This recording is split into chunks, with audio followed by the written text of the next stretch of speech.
दोस्तों, NTPC exam से related दो प्रश्न आपके मन में अभी सबसे ज्यादा चल रहे हैं। पहला, एनटीपीसी का अभी पेपर कैसा आ रहा है और जो अंडर ग्रेजुएट का एग्जाम आगे आएगा उसमें हम क्या उम्मीद कर सकते हैं, और पिछले वर्षों के पेपर से क्या कुछ अलग आ रहा है, तो आपको इसका जवाब मैं दूंगा।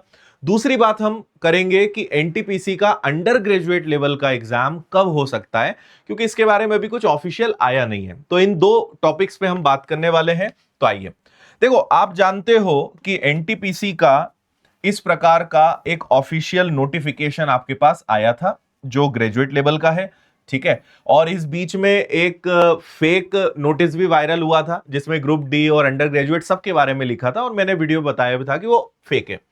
तो एनटीपीसी का जो ग्रेजुएट लेवल है, 24 जून इसकी परीक्षा खत्म हो रही है, यानी बस 2-3 दिन और बचे हुए हैं। और क्योंकि आप जितने भी पेपर्स हो रहे हैं उनका एनालिसिस रेलवे की तरफ से मना है कि भाई कोई एनालिसिस नहीं करा सकता, इसलिए आपको कहीं भी किसी प्रकार के कोई एनालिसिस के वीडियो नहीं मिल रहे। लेकिन मैं आपको जो चीजें बताऊंगा उससे आपको हेल्प हो जाएगी, समझ आ जाएगा कि किस प्रकार के क्वेश्चंस आ रहे हैं, ठीक है। तो देखो, सबसे पहले तो एक चीज हमें यह समझना है कि जो ग्रेजुएट लेवल है उसमें 8,113 वैकेंसीज हैं, जिसके लिए 58,40,861 लोगों ने अप्लाई करा है। यानी एक पोस्ट पर 719 लोग बैठने वाले हैं। आपको एक पद हासिल करने के लिए 719 लोगों को पीछे छोड़ना पड़ेगा, इतना कंपटीशन एक पोस्ट पे है। लेकिन आपको एक चीज और बताता हूं, इसमें से लगभग 50 से 60% लोग ही एग्जाम देने आ रहे हैं। यानी आप ये समझो कि 58 लाख अगर लोगों ने फॉर्म भरा है, विद्यार्थियों ने फॉर्म भरा है, तो केवल 30 से 35 लाख लोग भी एग्जाम देने पहुंच जाएं तो बहुत बड़ी बात है। तो देखो, आधा कंपटीशन तो खत्म हो गया। यानी ये जो 719 का फिगर दिख रहा है, आप समझ लो कि 350 360 पे आ गया, क्योंकि आधे लोग तो एग्जाम देने ही नहीं आए हैं। और उसमें भी आपको पता है कि उन आधों में भी आधे से ज्यादा तैयारी न के बराबर या बस थोड़ी बहुत हल्की फुल्की करके आए। क्योंकि जितने भी कोई भी एग्जाम में कितने भी लोग एग्जाम दे रहे हैं, फॉर्म भर रहे हैं, तैयारी करने वाले और वास्तव में जो कंपटीशन होता है, आप हमेशा मेरी बात ध्यान रखना, वो 10% लोगों में होता है। बस 10% जो है उनमें कंपटीशन होता है। बाकी आप समझो कि हल्की फुल्की तैयारी या ना के बराबर तैयारी, या बस भरना था फॉर्म, आ गए परीक्षा देने, ये वाले लोग होते हैं। लेकिन ये 10% लोग बहुत टक्कर वाले होते हैं, इनको हल्के में हम नहीं ले सकते।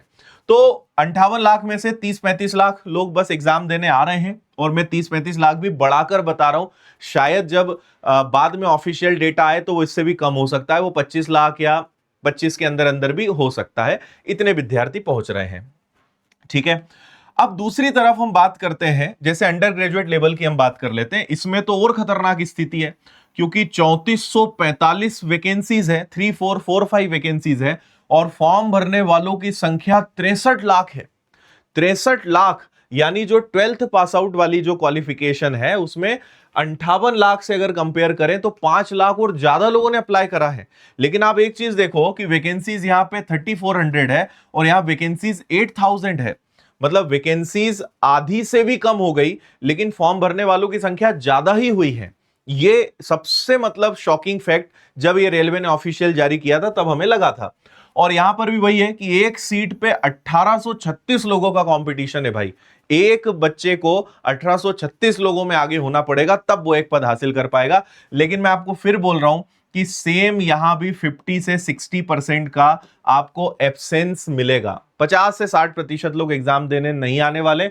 अब आधा तो कर ही लो, मतलब वही 30 से 35 लाख के आसपास का आंकड़ा या उससे कम का आंकड़ा यहां भी जाएगा। कई लोग तो ऐसे होंगे कि एनटीपीसी ग्रेजुएट लेवल दे दिया, उन्हें समझ में आया तो सोचेंगे छोड़ो यार अब इसमें नहीं जाना। या तो पेपर अच्छा चला गया होगा तो नहीं आएंगे, या फिर उन्हें समझ में आया कि कोई मतलब नहीं, तैयारी तो है नहीं, इसलिए बेटर है रहने देते हैं। तो इस बार इसमें भी एब्सेंट वालों की संख्या काफी कम, मतलब काफी ज्यादा हो सकती है ना। फिर भी हम आधा मान के चलें कि आधे लोग तो एग्जाम देने आएंगे। तो 1836 लोगों का कंपटीशन है। एग्जाम कब हो सकता है इस पे हम बात करते हैं। लेकिन आपको एक चीज मैं बता देता हूं, जैसे मैथ्स के 30 सवाल एग्जाम का जो पैटर्न है, एनटीपीसी का ग्रेजुएट हो या अंडर ग्रेजुएट हो, 30 सवाल आ रहे हैं। लेकिन अगर मैं अभी आपको बताऊं तो आप ये मानकर चलिए कि लगभग 25 से 26 सवाल ऐसे हैं जो इजी टू मॉडरेट हैं, है ना। इजी से हम इनको मॉडरेट कह सकते हैं, और जो 4 से 5 सवाल हैं इनको आप कह सकते हो मॉडरेट टू टफ। और ओवरऑल अगर मैं बताऊं तो थोड़ा सा पेपर कैलकुलेटिव बनाया जा रहा है। नॉर्मल जो क्वेश्चंस आते हैं उनमें भी थोड़ा सा कैलकुलेशंस हम यहां पे देख रहे हैं। तो कैलकुलेशंस आपको अच्छा करके जाना है और आगे अंडर ग्रेजुएट का जो एग्जाम है उसके लिए भी अपने कैलकुलेशन को अच्छा कर लेना, क्योंकि उसके बिना बात नहीं बनेगी। पेपर को कोई बहुत चेंज नहीं करा, पैटर्न में कोई बदलाव नहीं हुआ, जैसा पहले था सब वैसा ही है, जैसे हमने मॉक टेस्ट लगाए हैं, जैसे क्लासेस में आपने पढ़ा है सब वही है, बस कैलकुलेशन बढ़ा दिया है, नंबर्स ऐसे कर दिए कि आपका कैलकुलेशन वहां पे ज्यादा हो जाए। और दूसरा सिली मिस्टेक्स या जल्दबाजी में मिस्टेक, मैंने कुछ बच्चों से देखा, उन्हें कहा गया कि भाई जैसे शंकु है, हम मेंसुरेशन में शंकु की बात करें तो उन्हें आर दे दिया कि भाई आर की वैल्यू कुछ है, उनको एच दे दिया कि एच की वैल्यू भी कुछ है ना, और उनसे बोला है कि बताओ इसका वक्र पृष्ठ का क्षेत्रफल क्या है, कर्व सरफेस एरिया का फॉर्मूला आपको लगाना पड़ता है इसमें। तो अब वो होता है पाई आर एल। अब जल्दी जल्दी में आपने पाई की वैल्यू रख दी 22/7, ठीक है, आर की वैल्यू रख दी 7, और आपने सोचा भाई 20 दिया है तो 20 रख दो। अब आप ये भूल गए कि ऊंचाई दी हुई थी और आपसे पूछा वहां पे एल, एल जब तक नहीं होगा तब तक आप वक्र पृष्ठ का क्षेत्रफल नहीं निकाल पाओगे। तो ऐसी सिली मिस्टेक्स बहुत ज्यादा हुई है। या फिर नंबर्स ऐसे दे दिए हैं कि जहां पे डायरेक्ट कोई ट्रिपलेट नहीं लग पा रहा है ना, ये तो चलो मैंने फिर भी इजी लिया है। नंबर्स ऐसे कि या तो पाइथागोरस प्रमेय में दिक्कत या एल की वैल्यू अंडर रूट में आ रही है, तो ऐसा अब सवाल में कोई दम नहीं है, ये एकदम नॉर्मल बेसिक सवाल है, लेकिन नंबर्स ऐसे दे दिए कि कैलकुलेशंस आपका वहां पे बढ़ जाएगा। तो ये चीज यहां पर थोड़ी हो रही है। बाकी आप ये समझिए कि 4-5 सवालों को अगर हम छोड़ दें तो बाकी सवाल सब अंडर कंट्रोल हैं, मतलब आप आराम से उनको कर सकते हो। बेसिक क्वेश्चंस हैं, कोई बहुत हाई लेवल के क्वेश्चंस नहीं है, नॉर्मल सवाल आपसे पूछे, बस कैलकुलेशन की स्पीड वाले लोग इस एग्जाम में और आने वाले एग्जाम में जीत हासिल करेंगे। और ये मैं पहले भी बता चुका हूं आपको, कैलकुलेशन का बहुत रोल एग्जाम में, ठीक है। रीजनिंग की अगर हम बात करें तो सेम जो मैथ्स में हो रहा है सेम वही चीज रीजनिंग में भी आ रही है। वही 25 से 26 सवाल आपके नॉर्मल है, इजी टू मॉडरेट, और 4 से 5 सवाल आपके मॉडरेट टू टफ है। और यहां पर सिटिंग अरेंजमेंट हो गया या जो सिलोलिज्म हो गया, ऐसे क्वेश्चंस में बच्चे थोड़े से फंस रहे हैं, है ना, सिटिंग अरेंजमेंट इनमें थोड़े से फंस रहे हो तो इनकी थोड़ी प्रैक्टिस करके जाओ। बाकी रीजनिंग अच्छा है, सबसे बन रहा है। जनरल अवेयरनेस की बात करते हैं तो अगर जनरल अवेयरनेस में हम देखें तो अगर गुड अटेम्प्ट की मैं कहूं तो अगर 40 में से आपके 15 से 20 सवाल भी सही निकल जाते हैं तो अच्छी बात है, क्योंकि सवाल कुछ सवाल तो खतरनाक आ रहे हैं, मतलब कहां से आ रहे हैं वो पता ही नहीं चल रहा है ना। तो 15 से 20 हम कहेंगे कि एक अच्छा अटेम्प्ट है, इतने मतलब आपके फाइनल मार्क्स आ जाते हैं। तो अगर इसमें बात करूं तो करंट अफेयर्स का रोल सबसे ज्यादा है भाई, लगभग 12 से 14 क्वेश्चंस तो करंट अफेयर्स के आ रहे हैं और लगभग 4 से 6 क्वेश्चंस आपके कंप्यूटर के आ रहे हैं, और बाकी फिर सब मिक्स है, हिस्ट्री, ज्योग्राफी, पॉलिटी, साइंस, सब कुछ उसके अंदर मिक्स है, और वो शिफ्ट टू शिफ्ट वेरी कर रहा है, लेकिन सबसे ज्यादा रोल करंट अफेयर्स का है। 12 से 14 सवाल आपको करंट अफेयर्स के हर शिफ्ट में देखने को मिलने वाले हैं, है ना। तो ये कुछ अभी तक का पैटर्न है, और आप मानकर चलिए कि जो आगे अंडर ग्रेजुएट होना है वो भी लगभग यही स्थिति में रहेगा। इसीलिए अपने कैलकुलेशंस, स्क्वायर्स, टेबल्स और मल्टीप्लिकेशन, एडिशन, सब्ट्रैक्शंस, इन सबको स्ट्रॉन्ग कर लो, इनकी बहुत जरूरत आपको पड़ेगी, है ना। और अभी हमने कैलकुलेशन का स्पेशल बैच भी लॉन्च किया है, 1 जुलाई से हम चालू कर रहे हैं, 99 उसकी फीस है। उसमें मैं 1 महीने आपको कैलकुलेशंस को लेकर पढ़ाने वाला हूं कि आप अपनी स्पीड कैसे बढ़ा सकते हो, कैलकुलेशन की ट्रिक्स, सारी चीजों को मैं समझाने वाला हूं। तो आप चाहें तो विनर्स ऐप पर जाकर उस कोर्स को ज्वाइन कर सकते हो। पहली बार ऐसा कोई कोर्स आपको मिलेगा जहां कैलकुलेशन को पढ़ाया जाएगा, कैलकुलेशन की स्पीड बढ़ाने पर हम काम करेंगे। जबरदस्त वो बैच होने वाला है, बहुत फायदे की चीज आपको उसमें मिलेगी, ठीक है।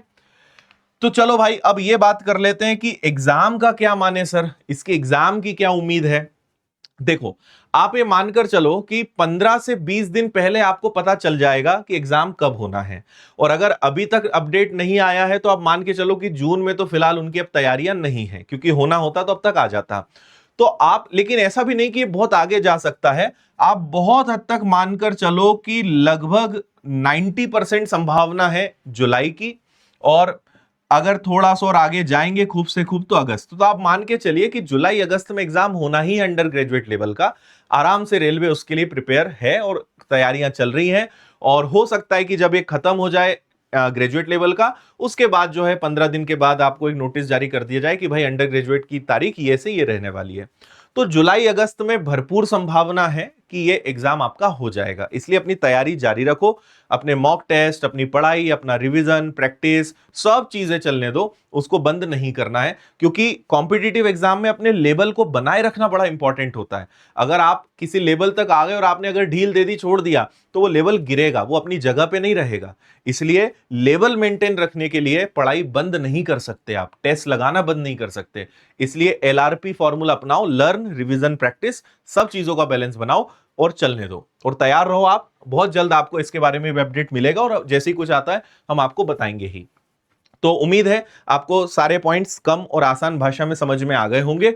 और अभी जून महोत्सव विनर्स का चल रहा है, तो आप इसका फायदा अच्छा खासा ले सकते हो, है ना। और ये वीडियो आप देख लेना, बहुत सारी चीजें हैं। और 21 जून से विनर्स के एप्लीकेशन पर रेलवे का फाउंडेशन बैच शुरू हो चुका है, तो आप चाहे तो इसको ज्वाइन कर सकते हो। आप अगर एक बार में सभी एग्जाम्स की तैयारी एक ही कोर्स में अच्छे से करनी है, बहुत कम फीस में और बेहतरीन सुविधाओं के साथ, ये पूरी 12 सुविधाएं इस कोर्स के अंदर आपको मिलेंगी। और बाकी ऑफलाइन पढ़ना है तो आप इंदौर आ सकते हो, ठीक है। किताबें भी सारी रेलवे की हैं, ये भी आप ले सकते हो। तो ये सब आपको विनर्स इंस्टीट्यूट ऐप पर मिल जाएगा। ऑफलाइन आना है तो आप इंदौर आ सकते हो। तो ये जानकारियां हैं, और जैसे ही कुछ अपडेट आता है हम आप तक पहुंचाएंगे। बाकी कोई आपके प्रश्न है कमेंट कर दीजिएगा, उनको भी ध्यान में रखते हुए अगले वीडियो में हम बात कर लेंगे। थैंक यू, जय हिंद।